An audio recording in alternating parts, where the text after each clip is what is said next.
আজকে আমি বানাচ্ছি মেথি ফুলকপি। একদম অল্প কয়েকটা মশলা আর এক মুঠো মেথি শাক দিয়ে আপনারা বানিয়ে ফেলুন মেথি ফুলকপি, যেটা আপনারা ভাত রুটি দুয়ের সাথেই পরিবেশন করতে পারবেন আর খেতে লাগবে জাস্ট অসাধারণ।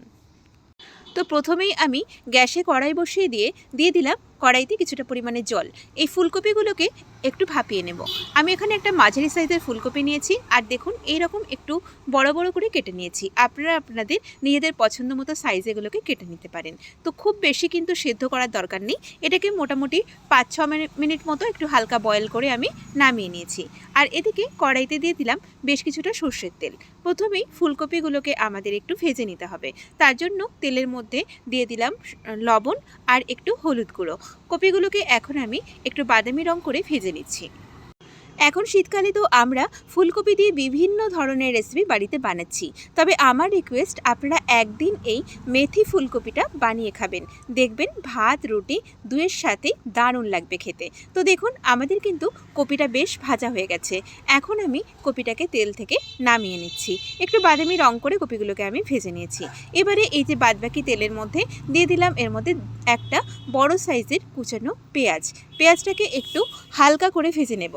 খুব বেশি কিন্তু কড়া করে ভাজার দরকার নেই। দিয়ে দিলাম একটা মিডিয়াম সাইজের টমেটোটাকেও এটাকে মিক্সড করে নিলাম। এখানে আমি দিয়ে দিয়েছি 1 টেবিল চামচ মতো আদা রসুন আর কাঁচা লঙ্কা একসাথে পেস্ট করে নিয়েছি, সেটা দিয়ে দিলাম। সামান্য পরিমাণে একটু জল দিয়ে দিলাম। এবারে কিছু গুঁড়ো মশলা দিয়ে দিচ্ছি। দিয়ে দিলাম এর মধ্যে 1 চা চামচ জিরে গুঁড়ো, 1/2 চা চামচ ধনে গুঁড়ো, দিয়ে দিচ্ছি হলুদ গুঁড়ো আর দিয়ে দিচ্ছি এর মধ্যে একটু রেড চিলি পাউডার।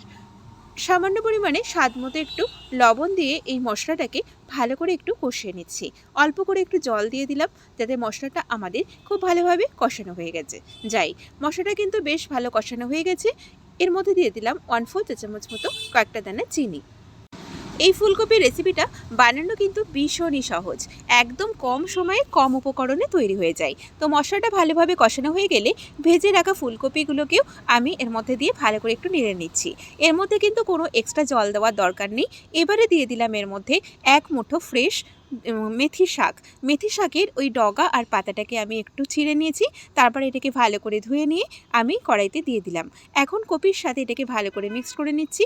তবে এটাকে নাড়াচাড়া করলে কিন্তু দেখুন শাকটা বেশ সুন্দরভাবে কপির সাথে মিশে যাবে। এবারে এটাকে একটু প্রায় 5 থেকে 7 মিনিট মতো একদম আঁচটাকে কমিয়ে দিয়ে ঢেকে দিলাম। মেথি শাকের একটা এত সুন্দর গন্ধ বেরোচ্ছে যে এই গন্ধতেই কিন্তু আপনাদের ভাত খাওয়া হয়ে যাবে। আর মেথি শাকের গন্ধটা আমার কিন্তু দারুণ লাগে। তো এখন এটাকে আবারও ভালো করে নেড়ে নিচ্ছি। দেখুন আমাদের কিন্তু এই মেথি ফুলকপি প্রায় রেডি হয়ে গেছে সার্ভ করার জন্য। ভিডিওটা ভালো লাগলে অবশ্যই ভিডিওটাতে লাইক শেয়ার কমেন্ট করবেন, চ্যানেলটিকে সাবস্ক্রাইব করবেন নিত্য নতুন রেসিপি পাওয়ার জন্য। নমস্কার।